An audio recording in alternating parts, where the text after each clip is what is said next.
पहिलो तिमोथी 1 अध्यायको 12 देखि 17 पदमा हामी पहिलो आज हाम्रो अध्ययनको खण्ड हामी हेर्नेछौँ। हाम्रो पास्टरीय पत्रहरूको आज तेस्रो क्लास हो अनि प्रभुको इच्छामा तपाईहरुलाई यो पास्टरीय पत्रहरू सिकाउनलाई प्रभुले यसरी हामीलाई मौकाहरू दिनुभयो अनि सिकाउने बोझ पनि दिनुभयो अनि हामी प्रत्येक शब्दहरूलाई नै एकदम ध्यान दिएर हेरिरहेका छैनौँ। तपाईहरुलाई यो पत्रको राम्रोसँग रूपरेखा अनि यहाँको शिक्षाहरू बुझाउने उद्देश्य हो अनि त्यसैले प्रभुको इच्छामा आज कति समय हामी हेर्न सक्छौँ। हामी अघि बढ्नेछौँ। पहिलो तिमोथी 1 को 12 देखि 17 पदमा चाहिँ एउटा विषय हामी दिन सक्छौँ। परमेश्वरको कृपामय बोलावटको निम्ति पावलको धन्यवाद। अनि त्यसैले यो धन्यवाद ज्ञापनको खण्ड हामी यसलाई पहिला सरस्वती पढ्नेछौँ। पहिलो तिमोथी 1 को 12 देखि 17 मा यस्तो लेखिएको छ। अनि म ख्रीष्ट येशू हाम्रा प्रभुलाई जसले मलाई सामर्थ्य तुल्याउनु भयो धन्यवाद चढाउँछु, किनभने उहाँले मलाई विश्वासयोग्य सम्झनु भयो र सेवामा नियुक्त गर्नुभयो। हुन त म पहिले निन्दा गर्ने, सताउने र अत्याचारी थिएँ, तर मैले कृपा पाएँ किनकि मैले यो अविश्वासमा नजानिकन गरेँ। अनि हाम्रा प्रभुको अनुग्रह चाहिँ विश्वास र प्रेमसित जो ख्रीष्ट येशूमा छ साह्रै प्रशस्त भयो। यो विश्वासयोग्य र हर प्रकारले ग्रहणयोग्य वचन हो। ख्रीष्ट येशू पापीहरूलाई मुक्ति दिनलाई संसारमा आउनुभयो, जसमध्ये मुख्य म नै हो। तरै पनि अनन्त जीवन पाउनलाई पछिबाट उहाँमाथि विश्वास गर्नेहरूका लागि एउटा नमुना बनाउनलाई येशू ख्रीष्टले पहिले ममा सारा सहनशीलता देखाउनु भयो। यही कारणले मैले कृपा पाएँ। अब अनन्त राजालाई, अविनाशी, अदृश्य, एकमात्र बुद्धिमान परमेश्वरलाई आदर र महिमा सदा सर्वदा भइरहोस्। आमेन। अब यो खण्ड चाहिँ पावलको धन्यवाद ज्ञापनको खण्ड हो। पावलले परमेश्वरलाई त्यस कृपा वा त्यो अनुग्रहको निम्ति धन्यवाद दिइरहेका थिए जुन चाहिँ योभन्दा अघिल्लो खण्डमा हामीले देखेको व्यवस्था असल भए तापनि हामीलाई यस्तो अनुग्रह कहिले पनि दिन सक्दैन थियो। त्यसैले व्यवस्थाले कहिले पनि देखाउन नसक्ने अनुग्रह अब ख्रीष्ट येशूद्वारा पावलले पाएको हुनाले पावल धन्यवादी छन् अनि हामी पनि धन्यवादी हुनुपर्छ, किनभने हामीसँग जे जति छ यो उहाँको अनुग्रहद्वारा छ। अनि त्यसैले यो खण्डमा चाहिँ पावलले आफूले परमेश्वरको निम्ति के गरे भन्दा पनि परमेश्वरले चाहिँ आफ्नो निम्ति के गर्नुभयो भन्ने कुरामा बढी जोड दिएको कुरालाई ध्यान दिनुस् है।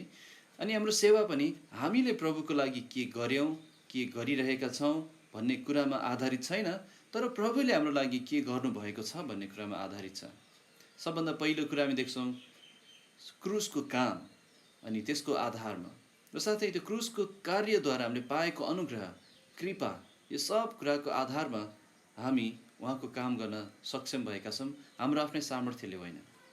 त्यसैले पावलले परमेश्वरलाई कुन कुन कुराहरूको निम्ति धन्यवाद दिए र कुन कुन कुराको निम्ति हामी पनि धन्यवादी हुन सक्छौं भन्ने कुरा आज हामी हेर्नेछौँ।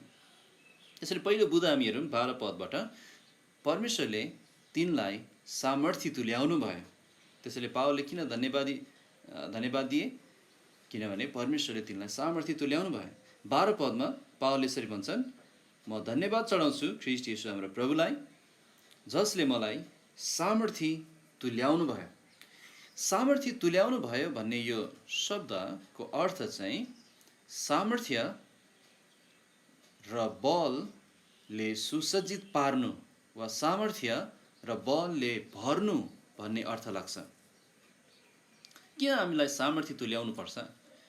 किनभने हामी सबै कमजोर छौं। पावल आफै पनि कमजोर थिए। किनभने पावलले दोस्रो कोरिन्थी 11 को 29 मा यसरी बताएका छन्, को कमजोर छ र म कमजोर छैन? कसले ठेस खाएको छ र म जल्दिन? यदि मैले गर्व गर्नुपर्छ भने म मेरा दुर्बलताका कुराहरूमा गर्व गर्नेछु। पावलले भन्दैछन्, को चाहिँ कमजोर छैन र? है, म चाहिँ छैन र? म पनि छु, म कमजोर छु। त्यसैले हामी सबै कमजोर छौँ। पावल आफैले यो स्वीकार गरे। अनि परमेश्वरको कामको निम्ति, पास्टरीय सेवाको निम्ति अनि उहाँको सेवकाईको निम्ति, मण्डलीमा उहाँको कामको निम्ति हामीलाई परमेश्वरको सामर्थ्यको खाँचो पर्छ। यहाँबाट हामी सिक्छौँ हाम्रो आफ्नै बल र हाम्रो आफ्नै सामर्थ्यमा हामी प्रभुको सेवा गर्न सक्दैनौँ। हुन त गर्नेहरूले गर्छन् है, थुप्रै प्रभुको सेवक हुँ भन्नेहरू छन्, दाबी गर्नेहरू छन्, जसले प्रभुको सामर्थ्य बिना नै उहाँको काम गरिरहेका हुन्छन्, तर त्यो ईश्वरीय रूपमा प्रभाव हुँदैन, त्यसमा प्रभावहीन हुन्छ है। अनि प्रियहरू, यस्तो समयहरू पनि आउँछन् हाम्रो जीवनमा, निश्चय पनि आउँछन्, आउने छन् पनि, जब हामीलाई आफू प्रभुको कामको निम्ति सामर्थ्य छु जस्तो लाग्दैन, भावनामा त्यस्तो हामीलाई लाग्दैन। अनि हामीले के बुझ्नुपर्छ भने, अनि के बिर्सनुहुन्न भने, हामी वास्तवमा आफैमा सामर्थ्य छैनौँ, यो सत्य। तर यदि प्रभुले मलाई बोलाउनु भएको छ भने उहाँको कामको निम्ति, उहाँ आफैले मलाई सामर्थ्य पनि तुल्याउनुहुन्छ है। अनि उहाँले मलाई सामर्थ्य एकचोटि मात्र होइन, तर उहाँले मलाई सधैँ सामर्थ्य र बलले सुसज्जित पारिरहनुहुन्छ, सधैँ नै। किनभने कति व्यक्तिहरू छन् जसले म योग्य छैन, म सामर्थ्य छैन भनेर भन्छन्, अनि त्यो राम्रो स्वीकार पनि हो, तर उनीहरूको मुख्य स्वीकार त्यति मात्रै हुन्छ, अनि उनीहरू बलहीन भएको महसुस गर्छन्। हामीले के बुझ्नुपर्छ भने, एकातिर एउटा सत्यता छ, हामी सामर्थ्य छैनौँ, तर अर्कोतिर यो सत्यता पनि छ, उहाँले हामीलाई सामर्थ्य तुल्याउनुहुन्छ। यदि यो काम परमेश्वरबाटको हो, यदि यो काम परमेश्वरले गर्नलाई परमेश्वरले मलाई चुन्नु भएको छ भने उहाँले मलाई सामर्थ्य दिइरहनुहुन्छ है। एफएसी 6:10 पावलले बताएका छन्, परमेश्वरको बलको सामर्थ्यमा बलवान हो है। परमेश्वरले हामीलाई बलवान बनाउनुहुन्छ, उहाँले सधैँ सामर्थ्य दिइरहनुहुन्छ। फिलिपी 4:13 पावल आफैले स्वीकार गरेका छन्, मलाई शक्ति दिनुहुने ख्रीष्टद्वारा म सबै कुराहरू गर्न सक्छु। उहाँको कामको निम्ति भोको रहन, अभावमा पर्न, तृप्त हुन, सबै कामहरू म गर्न सक्छु। अनि पावलले अन्तिम पत्रमा 2 तिमोथी 2:1 तिमोथीलाई यसरी सल्लाह पनि दिएका छन्। 2 तिमोथी 2:1 पावलले भन्छन्, यसकारण हे मेरा छोरा, ख्रीष्ट येशूमा भएको अनुग्रहमा तिमी बलियो हो। त्यसैले हामी बलियो हुने नै उहाँको अनुग्रहमा हो। यो बल पाउन हामी योग्यका छैनौँ, थिएनौँ पनि, तर प्रभुले दिनुभएको छ, यही त उहाँको अनुग्रह हो है। हाम्रो इच्छाले होइन अनि हाम्रो बलले होइन, तर उहाँको अनुग्रहले हामीलाई सामर्थ्य तुल्याउनु भएको छ। यदि आज म प्रभुको काम गरिरहन सकेको छु भने उहाँको अनुग्रहको कारणले मैले पाएको बलको द्वारा, मेरो आफ्नै बलले होइन। त्यसैले हामी बढ्दै आत्मदया पनि गर्नु हुँदैन आफैलाई है। आफू कमजोर छु भने स्वीकार गर्नुपर्छ, तर सन्तुलित हुनुपर्छ। सिक्काको एउटा पाटोमा म कमजोर छु, तर त्यति मात्र हेर्ने होइन, धेरै बढ्दै आत्मदया गर्ने होइन। अर्को पाटोमा के देख्नुपर्छ भने सामर्थ्य परमेश्वरले तुल्याइरहनु भएको छ, अनि यसरी सन्तुलित हाम्रो विचार हुनसक्छ उहाँको सेवाको निम्ति। जहिले पनि एकातिर मात्र हेऱ्यौँ भने हामी कमजोर हुन्छौँ, अर्कोतिर मात्र हेऱ्यौँ भने पनि हामी कमजोर हुन्छौँ। दोस्रो कुरा अब हामी हेरौँ, 1 तिमोथी 1:12 पावल किन धन्यवादी थिए? सामर्थ्य तुल्याउनु भएको हुनाले, र दोस्रो कारण चाहिँ हो विश्वास योग्य सम्झनु भएको हुनाले है। दोस्रो कारण हामी देख्छौँ, परमेश्वरले तिमीलाई विश्वास योग्य सम्झनु भयो। 12 पावलले त्यही भन्छ, म प्रभुलाई धन्यवाद चढाउँछु किनभने उहाँले मलाई विश्वास योग्य सम्झनु भयो। विश्वास योग्य यो शब्द निकै महत्त्वपूर्ण शब्द छ प्रभुको कामको निम्ति। यदि हामी विश्वास योग्य छैनौँ भने उहाँले हामीलाई जिम्मेवारीहरू थप्न वा जिम्मेवारीहरू दिन सक्नुहुँदैन। अनि हो, उहाँले हामीलाई विश्वास योग्य सम्झनुहुन्छ। अनि यहाँबाट हामी के सिक्छौँ भने परमेश्वरको जनहरू विश्वास योग्य हुनुपर्छ। 1 कोरिन्थी 4:2 त्यो लेखेको छ, भण्डारीहरूमा यो कुरा हुनु परेको छ, भण्डारी विश्वास योग्य पाइयोस्। त्यसैले हामी कसरी विश्वास योग्य हुन सक्छौँ त? त्यसो भए हामी आफैमा, हाम्रो प्राकृतिक स्वभावमा विश्वास योग्यता छैन, तर हामीले पाएको मुक्तिमा पवित्र आत्मा हामी भित्र अन्तर्वास गर्नुहुन्छ र ख्रीष्टको जीवन हामी भित्र बाट जिउनलाई उहाँले सहायता गर्नुहुन्छ। तसर्थ गलाती 5:22 पावलले आत्माको फलको सूची बनाएका छन्। एकचोटि तपाईँले यहाँ चिन्ह लगाइराख्नुहोस् ल पहिलो तिमोथीमा, ताकि हामीलाई अन्त पल्टाएर यहाँ फर्किन सजिलो होस्। गलाती 5:22 अनि एकदम छिटो पल्टाउने कोसिस गर्नुहोस् यदि म कतै पल्टाउनु भन्छु भने, किन तपाईँहरू सबै अब छिटो पल्टाउन सक्ने हुनुपर्छ अनि हुनुहुन्छ पनि। गलाती 5:22 यहाँ लेखिएको छ, तर आत्माको फल हो प्रेम, आनन्द, मेलमिलाप, सहनशीलता, कृपा, भलाइ, विश्वास, नम्रता, संयम। अनि यो विश्वास भन्ने शब्द, विश्वास गर्ने जिम्मेवारी परमेश्वरले हामीलाई दिनुहुन्छ जहिले पनि। अनि कति व्यक्तिहरूले के सिकाउँछन् भने विश्वास परमेश्वरको दान हो, अनि त्यसैले परमेश्वरले विश्वास नदिनु भएसम्म एउटा पापीले विश्वास गर्न सक्दैन। यो चाहिँ क्याल्भिनिस्टिक विचारधारा हो।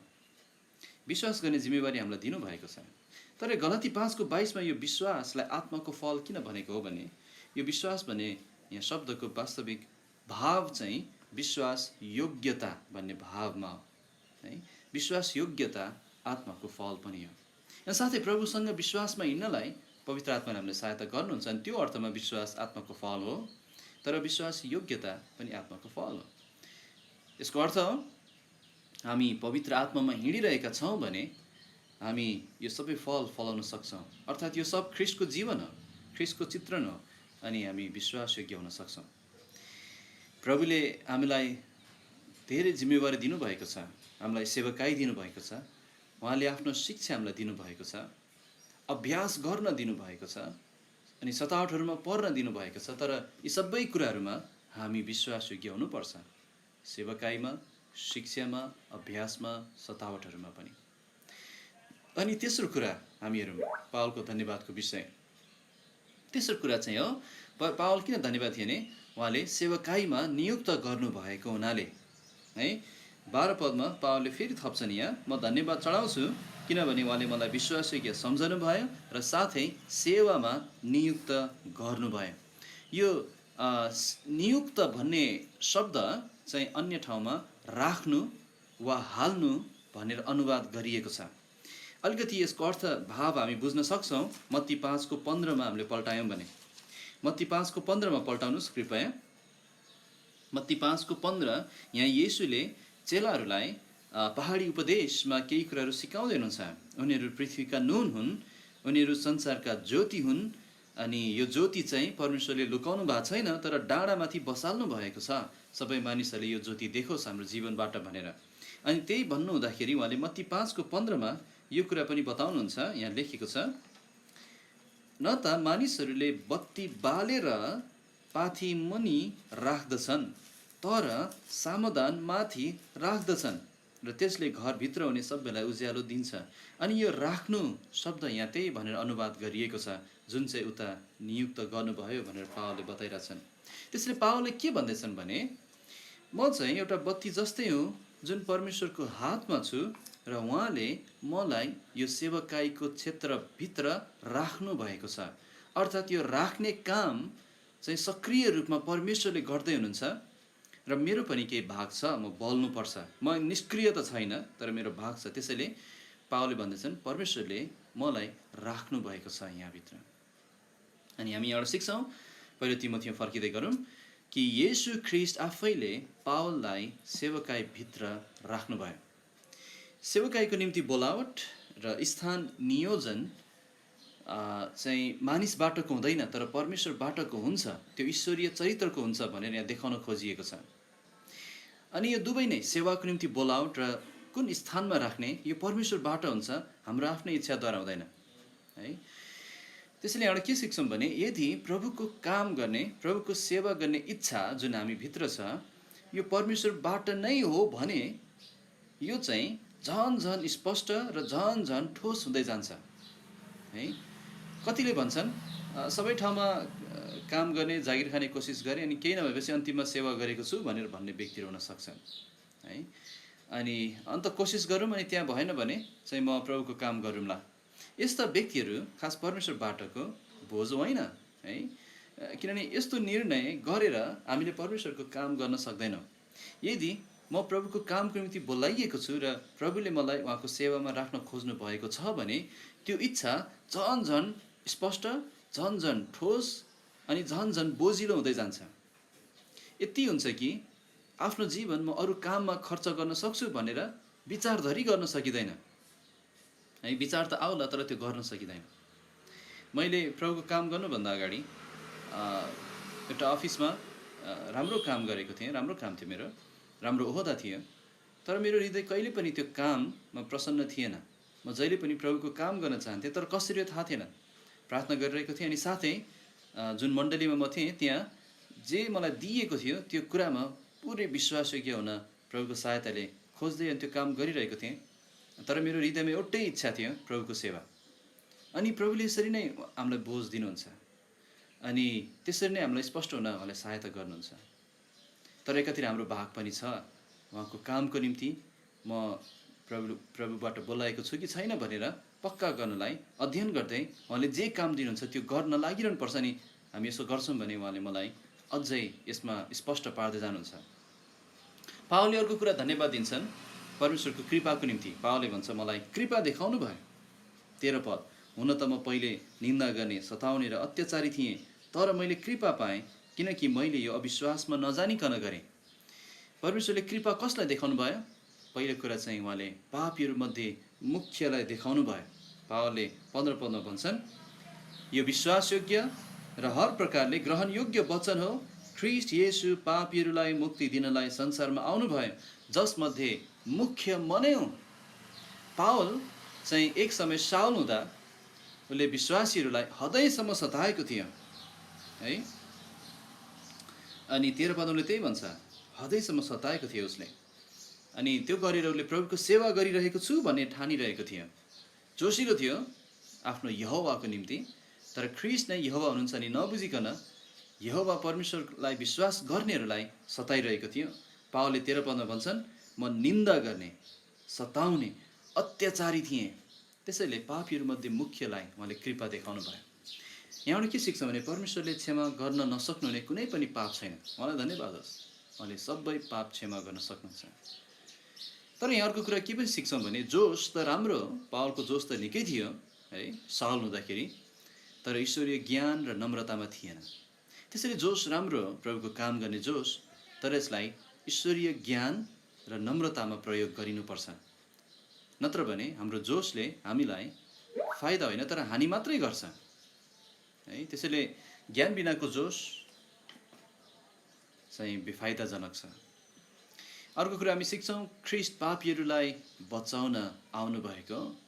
पावल साउल हुँदा अनि निकै पापीहरूमध्ये मुख्य भनेर उसले भन्दैछन्, तैपनि साउललाई बचाउन ख्रीष्ट आउनुभयो अनि हामीलाई पनि उहाँले बचाउनु भएको छ। अनि हामीले बिर्सनु हुँदैन यो सब कृपाको आधार ख्रीष्टको बलिदान हो, हाम्रो आफ्नो योग्यता होइन। अनि पाँचौँ कुरा हामी हेर्न सक्छौँ, यहाँ पावलले बताउँछन् धन्यवादको विषय कि यो चाहिँ भावी विश्वासीहरूको निम्ति प्रभुले नमुना बनाउनु भएको थियो। उसलाई भावी विश्वासी भनेको आउनेवाला विश्वासीहरूको निम्ति एउटा नमुना बनाउनु भयो।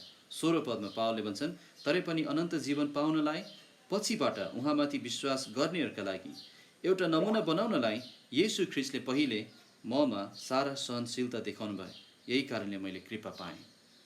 त्यसैले परमेश्वरले पावललाई नमुना बनाउनु भयो आउने विश्वासीहरूका निम्ति। धेरै कुराको लागि नमुना थिए पावल है। के कुराको लागि नमुना थिए? मुक्तिमा परमेश्वरको अनुग्रह देखाउने नमुना थिए। त्यत्रो ठुलो पापीलाई, पापीहरूमध्ये मुख्य भन्ने व्यक्तिलाई उहाँले अनुग्रह देखाउनु भयो, मुक्ति पाए। अनि यो नमुना आज जसले पनि मुक्ति पाउन सक्छ भन्ने। तर साथै दुःख भोग्ने नमुना पनि परमेश्वरले पावलमा देखाउनु भयो। पावलले ख्रीष्टको निम्ति धेरै दुःख भोगे अनि साथै उहाँको सेवा गर्ने जोसको नमुना पनि देखाउनु भएको छ। प्रभुको सेवा कुन जोसले गरिनुपर्छ। अनि साथै विश्वासमा लागिरहने नमुना, असल लडाइँ लड्ने नमुना, यो सब हामीले पावलमा देख्छौँ प्रभुको अनुग्रहद्वारा। अनि पावलले आफ्नो धन्यवाद ज्ञापनलाई 17 पदमा परमेश्वर वा ख्रीष्टको महिमाको वर्णन गरेर अन्त्य गर्छन् है।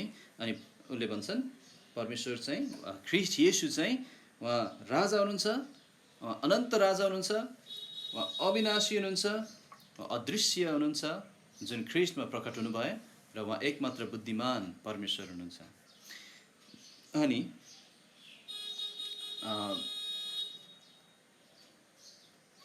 तपाईँले यो पदलाई व्यक्तिगत रूपमा अध्ययन गर्नुहोला अनि यहाँबाट सिक्न सक्ने कुराहरू तपाईँले आफैले टिपोट गर्नुहोला। हामी अघि बढ्नेछौँ अर्को खण्डमा 18देखि 21, पहिलो तिमोथी 1:18देखि 21, जहाँ पावलले तिमोथीलाई त्यस आज्ञाको सम्झना गराउँछन् है। पावलले तिमोथीलाई त्यस आज्ञाको सम्झना गराउँछन्। अनि यहाँ पावलले तिमोथीलाई 5वटा कुराहरूको सम्झना गराएका हामी हेर्नेछौँ। पहिलो कुरा हामी हेरौँ, उक्त आज्ञाको सम्झना गराउँछन्। 18देखि 21 पद पढौँ। यहाँ लेखेको छ, हे छोरा तिमोथी, तिम्रो विषयमा पहिले गरिएका भविष्यवाणीहरू मुताबिक तीद्वारा तिमीले असल लडाइँ लड भनी म तिमीलाई यो आज्ञा सुम्पन्छु। विश्वास र असल विवेक समाति राख, जसलाई कतिले आफूबाट पर सारेकाले विश्वासको जहाजलाई डुबाइहाले। हुमेनियस र अलेक्जान्डर यस्ताहरू मध्येका हुन्। तिनीहरूले निन्दा नगर्न सिकुन् भनेर मैले तिनीहरूलाई शैतान कहाँ सुम्पेँ। त्यसरी पहिलो कुरा पावलले सम्झना गराउँछन् उक्त आज्ञाको। कुन आज्ञाको? यो चाहिँ 1 अध्यायको 3देखि 5मा जुन हामीले अध्ययन गऱ्यौँ त्यस आज्ञाको विषयमा सम्झना गराउँछन्।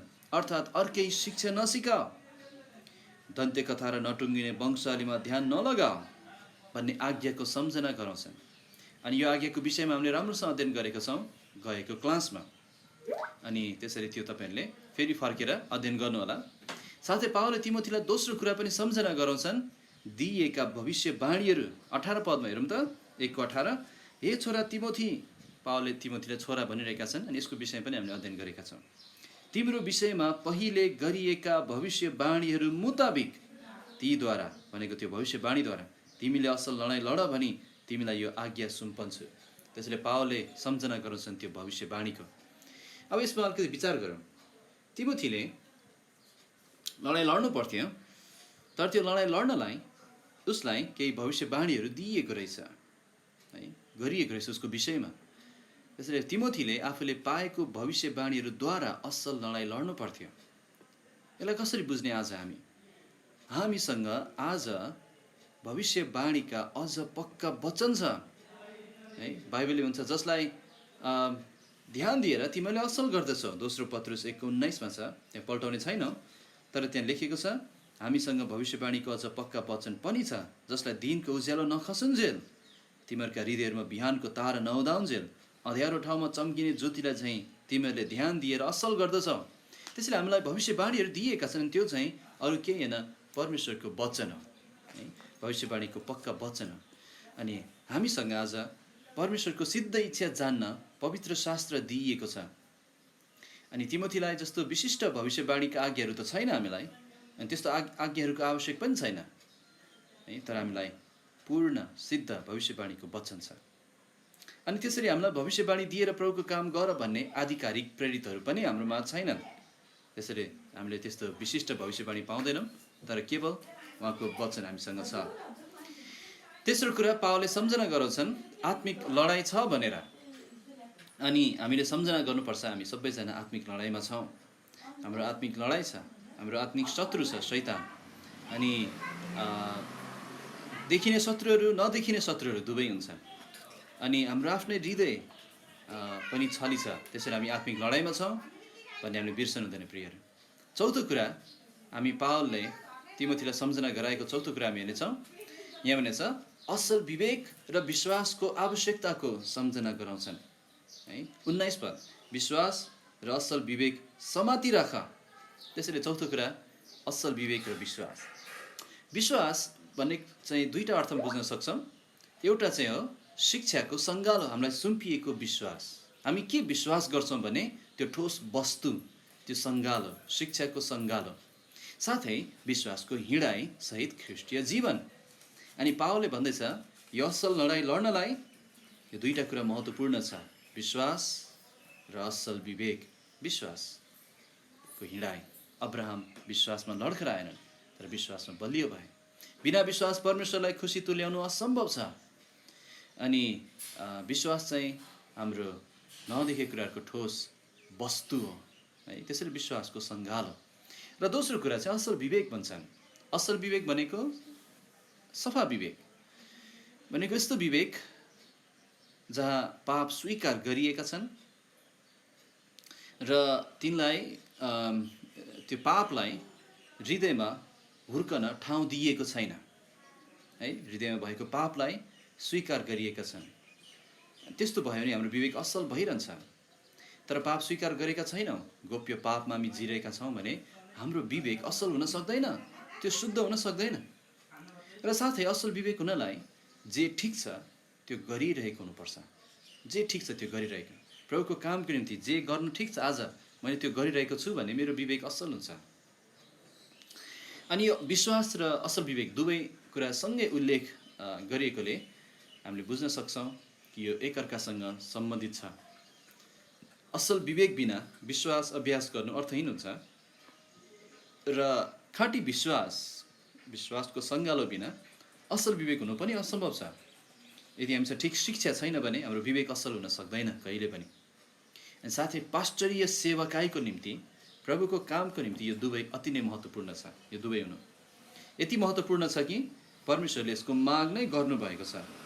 विश्वास र असल विवेक समाति राख भन्नुभएको छ। यो महत्त्वपूर्ण छ। अनि पाँचौँ कुरा हामीहरू दुई खराब नमुनाहरूको सम्झना पनि गराउँछन्। 20 पद, हुमेनियस र अलेक्जान्डर। अब यी व्यक्तिहरू को हुन् हामीलाई थाहा छैन, तर दोस्रो तिमोथीमा पनि हुमेनियस र अलेक्जान्डरको नाम उल्लेख गरिएका छन्। अनि त्यही व्यक्तिहरू हुनसक्छ भन्ने अनुमान गर्न सक्छौँ। अनि तपाईँले चाहिँ दोस्रो तिमोथीमा खोज्नुहोस् यो व्यक्तिहरूको उल्लेख कहाँ गरिएको छ, हुमेनियस र अलेक्जान्डर। तर यहाँ केही कुरा हामी सिकौँ। पावलले सत्य त्यागीहरूको नाम तोकेरै लेखेको कुराबाट हामी के सिक्न सक्छौँ भने मण्डली सुरक्षित राख्न हामी प्रभुको सेवा गर्नेहरूले यस्ता व्यक्तिहरू जो आफै पनि भ्रममा परेका छन् र यस्ता व्यक्तिहरू जसले अरूलाई पनि भ्रममा पार्छन्, त्यस्ता व्यक्तिहरूलाई हामीले स्पष्ट साथ औँल्याउनु पर्छ। किनभने धेरै अगुवाहरू हुन्छन् र कहिलेकाहीँ हामी आफै पनि यसरी नाम तोकेर हाम्रो विश्वासीहरूलाई सुरक्षित गर्न डराउँछन् है। मैले यसरी नाम तोक्यो भने मलाई आक्रमण आउला, मलाई उनीहरूले सताउला, मलाई नराम्रो भन्ला, अनि नाम लिन डराउँछन्। तर यस्तो डराउनेहरू, डर मान्नेहरू आत्मिक युद्धमा लडाइँ लड्न कमजोर बन्छन्। अनि धेरै मण्डलीहरू सम्झौता गर्न पुग्छ। किनभने मण्डलीको विश्वासीलाई थाहा छैन कोबाट अलग हुनुपर्छ, कस कहाँबाट होसियार हुनुपर्छ, त्यो थाहा नभएकोले मण्डली खतरा पर्न सक्छ। तर पावलले नामै तोकेका छन् है। 20 पदको अन्तिममा शैतान कहाँ सुम्प्यो भनेको छ। अनि शैतान कहाँ सुम्पनु भनेको के हो? अब यसलाई सरल तरिकाले भन्ने हो भने शैतानको हातमा सुम्पनु भनेको चाहिँ शैतानलाई त्यो व्यक्तिमा आफ्नो इच्छाअनुसार है त्यो व्यक्तिसँग व्यवहार गर्न सुरक्षाको बार हटाउनु हो। त्यसरी शैतान कहाँ सुम्पनु भनेको, शैतानको हातमा सुम्पनु भनेको चाहिँ शैतानलाई आफ्नो इच्छाअनुसार त्यस व्यक्तिसँग व्यवहार गर्न सुरक्षाको बार हटाइदिनु हो। यसको सानो उदाहरण, ठुलै उदाहरण भनौँ, अय्युब हुन्, जसलाई शैतानले आक्रमण गर्न खोजेका थिए, जसको शरीरलाई नाश गर्न खोजेका थिए। अनि प्रभुले बार लगाउनु भएको थियो। अनि तर परमेश्वरले अय्युबलाई प्रहार गर्न शैतानलाई अनुमति दिनुभयो। अब अय्युबले सत्यत्याग गरेका त थिएनन्, तर अय्युबलाई विश्वासको नमुना बनाउन, धीरजको नमुना बनाउन त्यो गर्नुभयो है। तै पनि परमेश्वरले शैतानलाई पुरै अधिकार त दिनुभएको थिएन अय्युबलाई पुरै नाश गर्न, उसको शरीरलाई मार्न। तर सत्यत्यागीहरू पुरै शैतानको अधिकारमा सुम्पिन सकिँदो रहेछ। तर के हो शैतानका सुम्पने? के आज हामीले गर्न सकिन्छ? यो बुझ्नलाई यो शैतानका सुम्पेको व्यक्ति कसले हो, कसले शैतानका सुम्पेको यी व्यक्तिहरूलाई त्यो बुझ्नुपर्छ। यो शैतानका सुम्पने व्यक्ति चाहिँ पावल थिए, अर्थात् परमेश्वरको प्रेरित। त्यही भएर के बुझ्न सक्छौँ भने आज यसरी अधिकार सोझै शैतानका सुम्पने अधिकार हामीसँग छैन, किनभने हामी परमेश्वरका प्रेरितहरू होइनौँ त्यो अर्थमा। तैपनि के बुझ्नुपर्छ भने परमेश्वरको सत्यता त्याग्ने व्यक्तिहरू जो आज छन् र भ्रमको बाटोमा जानेहरू स्वतः नै शैतानको कुइच्छा पुरा गर्न त्यसको दास भएका हुन्छन् है। अनि पावलले चाहिँ आफ्नो प्रेरितीय अधिकारद्वारा ती मानिसहरूको शरीरलाई ताडनाको निम्ति शैतानको अधिकारमा सुम्पिएको हुन सक्छ, तिनीहरूलाई शरीरमा कष्ट दिनलाई। तर उनीहरूले प्रस्ताव गरे कि हामीलाई थाहा छैन। तपाईँले चाहिँ 1 कोरिन्थी 5को 3देखि 5 पढेर माण्डलिक अनुशासनको अभ्यास पनि हेर्न सक्नुहुन्छ, जहाँ शैतान कहाँ सुम्पियोस् भनेको छ। अनि त्यसमा अझै तपाईँको आफ्नो विचार के छ मलाई जान्न दिन सक्नुहुन्छ। अब चाहिँ प्रभुको इच्छामा हामी 2 अध्यायको 1 देखि 7 को खण्डमा हामी हेर्नेछौँ। अब प्रभुको इच्छामा 2 अध्याय हामी आज सुरु गर्नेछौँ, जहाँ चाहिँ मण्डलीमा प्रार्थना र स्त्रीको स्थान हामीलाई देखाएको छ। 2 अध्याय है। अनि मण्डली कसरी चल्नुपर्छ यो पत्रको मुख्य विषय हो। अनि पावलले यहाँ सिकाउन सुरु गर्छन्, ठिक प्रार्थनाद्वारा मण्डलीमा चल्नुपर्छ है। अर्को चाहिँ स्त्रीको ठिक स्थान बुझेर मण्डलीमा चल्नुपर्छ। त्यसैले आज हामी पहिलो खण्ड हामी हेर्नेछौँ, मण्डलीमा प्रार्थनाको स्थान। मण्डली कसरी चल्नुपर्छ? पावलले भने पहिलो तिमोथी 3:15 मा, तर म ढिलो भएँ भने परमेश्वरको घरमा जो जीवित परमेश्वरको मण्डली हो, सत्यको खाँबो र जग हो, कसरी चल्नुपर्छ सो तिमीले जान। अनि कसरी चल्ने? पावलले सिकाउन थाल्छन्, ठिक प्रार्थनाद्वारा, मण्डलीमा प्रार्थनाद्वारा। त्यसैले हामी अहिलेलाई यहाँ 1 देखि 7 पद पढ्नेछौँ। त्यहाँ यस्तो लेखिएको छ, पहिलो तिमोथी 2 1 देखि 7। यसकारण म यो अर्ती दिन्छु, सबैभन्दा पहिले बिन्ती, प्रार्थना, निवेदन र धन्यवादहरू सबै मानिसहरूका निम्ति चढाइयुन्, सारा भक्ति र इमान्दारीमा शान्ति र चैनको जीवन बिताउन सकौँ भनेर राजाहरू र सबै उच्च अधिकारीहरूका निम्ति चढाइयुन्। किनभने यो कुरा परमेश्वर हाम्रा मुक्तिदाताको दृष्टिमा असल र ग्रहण योग्य छ। सबै मानिसहरूले मुक्ति पाउन् र सत्यको ज्ञानमा आउन् भन्ने इच्छा उहाँ गर्नुहुन्छ। किनभने परमेश्वर एउटै हुनुहुन्छ, परमेश्वर र मानिसहरूका बिचमा एउटै मध्यस्थ हुनुहुन्छ, अर्थात् ख्रीष्ट येशू, ती मानिस जसले सबैका लागि छुटकाराको दामको रूपमा आफैलाई दिइहाल्नुभयो, जसको साक्षी ठिक समयमा दिइयो, जसका निम्ति म प्रचारक र प्रेरितको रूपमा विश्वास र सत्यतामा अन्य जातिहरूको शिक्षकको रूपमा नियुक्त गरिएको छु। म ख्रीष्टमा सत्य बोल्दछु र झुट बोल्दिनँ। त्यसैले यहाँ प्रार्थनाको विषयमा थुप्रै कुरा सिक्न सक्छौँ, तर मैले सजिलो हुनको लागि 3टा कुरा सिकाउन चाहिरहेको छु। अनि त्यो 3टा कुरामा हामी अध्ययन गर्नेछौँ बाँकीको समय प्रार्थनाको विषयमा। पहिलो कुरा, प्रार्थना सबैभन्दा पहिले हुनुपर्छ। दोस्रो कुरा चाहिँ प्रार्थना राज्य सरकारको निम्ति गरिनुपर्छ। अनि तेस्रो चाहिँ प्रार्थना मानिसहरूको मुक्तिको निम्ति गरिनुपर्छ। त्यसैले पहिलो कुरा हामीहरू प्रार्थना सबैभन्दा पहिले हुनुपर्छ। 1 पद, यसै कारण म यो अर्ती दिन्छु, सबैभन्दा पहिले यसरी भनेको छ, सबैभन्दा पहिले बिन्ती, प्रार्थना, निवेदन र धन्यवादहरू सबै मानिसहरूका निम्ति चढाइयुन्। त्यसैले हामी यहाँ देख्छौँ प्रार्थनाको स्थान यो चाहिँ सबैभन्दा पहिले हुनुपर्छ। तर धेरैको जीवनमा प्रार्थनाको स्थान सबैभन्दा पहिले हुँदैन। प्रार्थना धेरै महत्त्वपूर्ण छ। अनि प्रभुको सेवा गर्ने हो भने हामीले धेरै प्रार्थना गर्नुपर्छ। तपाईँ प्रभुको सेवाको निम्ति स्पष्ट हुन चाहनुहुन्छ, प्रभु मैले के गरेको छु, के गरेको तपाईँ चाहनुहुन्छ त्यो भनेर जान्न चाहनुहुन्छ भने सबैभन्दा पहिले प्रार्थना गर्नुहोस्। अनि म कसरी कहाँ सेवा गरौँ प्रभु, प्रार्थना गर्नुहोस्। अनि खास प्रभुको सेवा सुरु गर्ने नै यसरी हो। अनि यदि प्रभुको कामको निम्ति हामी निर्णय गर्दैछौँ भने हामीले यसलाई प्रशस्त प्रार्थनाले यसलाई भिजाउनुपर्छ। हाम्रो निर्णय चाहिँ प्रार्थनाले सिँचिएको हुनुपर्छ प्रशस्त गरी, अनि त्यो प्रभावकारी हुन्छ। साथै मण्डलीमा पनि प्रार्थनाको स्थान हामी देख्छौँ है। अनि त्यसै कारण हाम्रो अगुवाईको समयमा हामीले चाहिँ पास्टरीय प्रार्थना राख्नु बाइबलीय कुरा अनि प्रभुले भन्नुहुन्छ सबभन्दा पहिले। अनि त्यसैले पनि हरेक शनिबार अनि हरेक सेवकाईको सुरुमा हामी प्रार्थनाबाट सुरु गर्नु महत्त्वपूर्ण छ। किनभने प्रार्थनाले धेरै कुरा प्राप्त हुन्छ। धेरै खण्डहरूमा हामीलाई स्पष्ट सिकाइएको छ कि प्रार्थनाले धेरै कुरा लाभ हुन्छ। तिमीहरू मेरो नाममा केही माग्यो भने म त्यो गर्नेछु। हामीलाई प्रार्थनाहरूको खाँचो छ। अनि साथै हामीलाई खेतालाहरूको पनि खाँचो छ है, प्रभुको कामको निम्ति खेतालाहरू। अनि कसरी प्राप्त हुन्छ? प्रार्थनाद्वारा। प्रभुले भन्नुहुन्छ खेतालाको निम्ति प्रार्थना गर, फसलका प्रभुलाई प्रार्थना गर। अनि उहाँले प्रार्थना गर भन्नुभएको छ। अनि त्यसरी 2 अध्यायमा यो अर्तीबाट पावलले सुरु गर्छन्, सबैभन्दा पहिले प्रार्थना चढाइयो सबै मानिसहरूका निम्ति।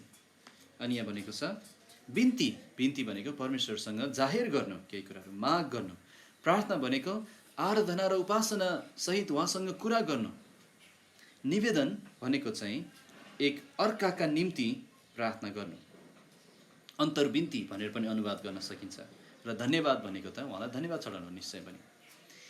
दोस्रो कुरा र महत्त्वपूर्ण कुरा हामी सिक्छौँ, प्रार्थना राज्य सरकारको निम्ति गरिनुपर्छ। 2 पदमा त्यो कुरा सिकाइएको छ। यहाँ भनेको छ, सारा भक्ति र इमानदारीमा शान्ति र चैनको जीवन बिताउन सकौँ भनेर राजाहरू र सबै उच्च अधिकारीहरूका निम्ति चढाइयुन्। तर एउटा प्रश्न म गरिहाल्न चाहन्छु, दाजुभाइहरू, तपाईँको जीवनमा चाहिँ प्रार्थनाको कुन चाहिँ स्थान छ? सबैभन्दा पहिले कि सबैभन्दा अन्तिम? दोस्रो कुरा हामी अब हाम्रो बुदामा छौँ, प्रार्थना राज्य सरकारको निम्ति गरिनुपर्छ। यो 2 पदबाट हामीले सिक्न सक्छौँ।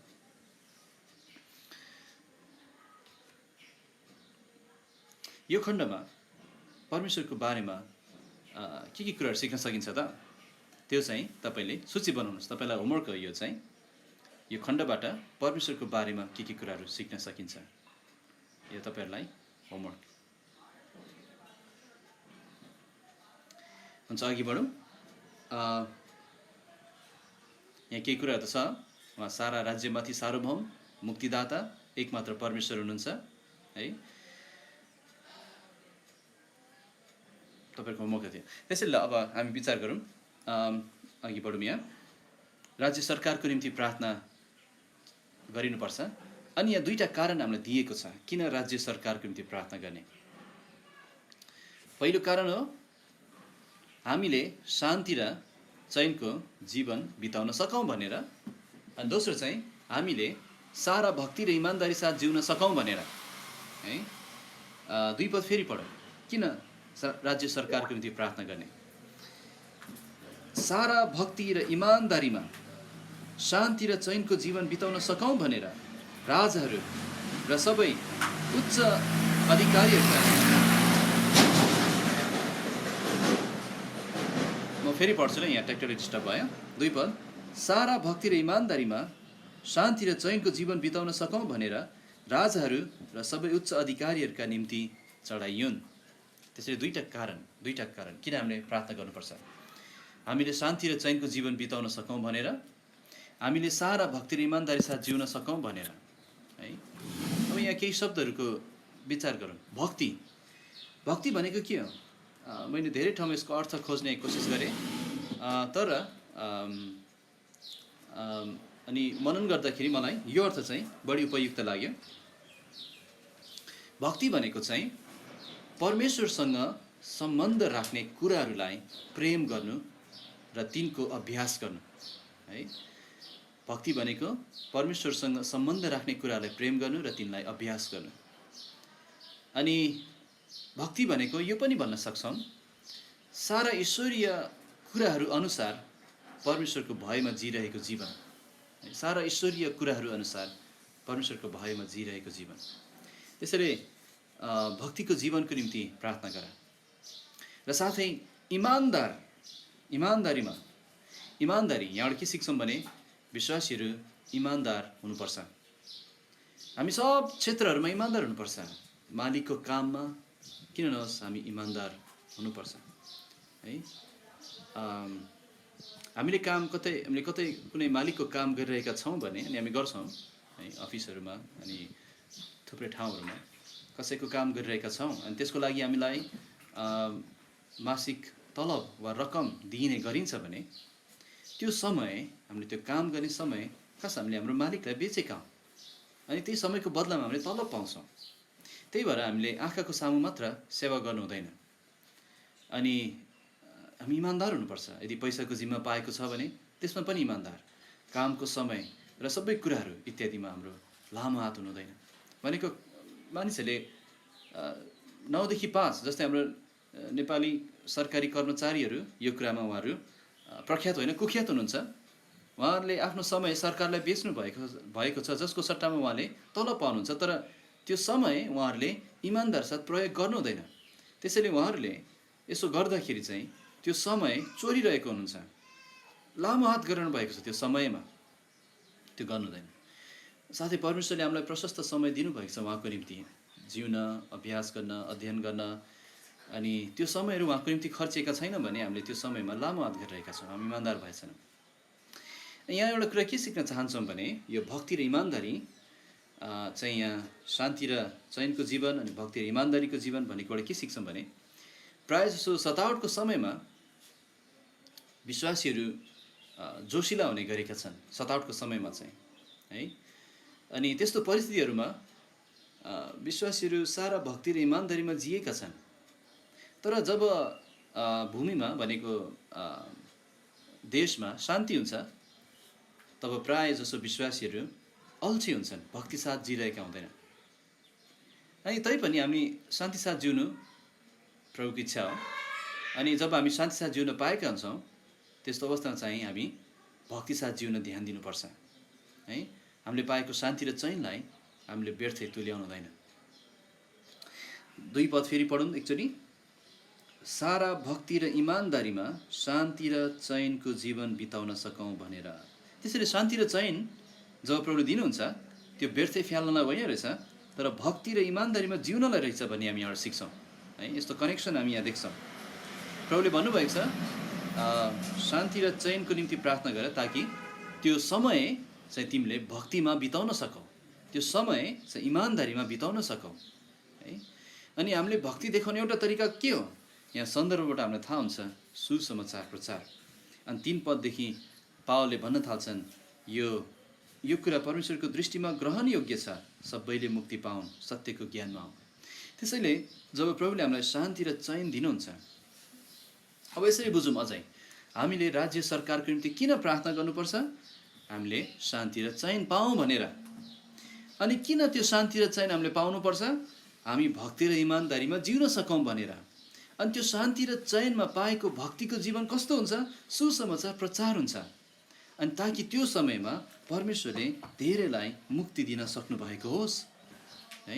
त्यसैले भक्ति र चयनको जीवन किन? ताकि हामी सुसमाचार सुनाउन सकौँ, ताकि 3 पददेखि बाँकी 7 पदसम्मको खण्डमा परमेश्वरले हामीलाई र मानिसहरूलाई बचाउन सक्नु भएको होस्।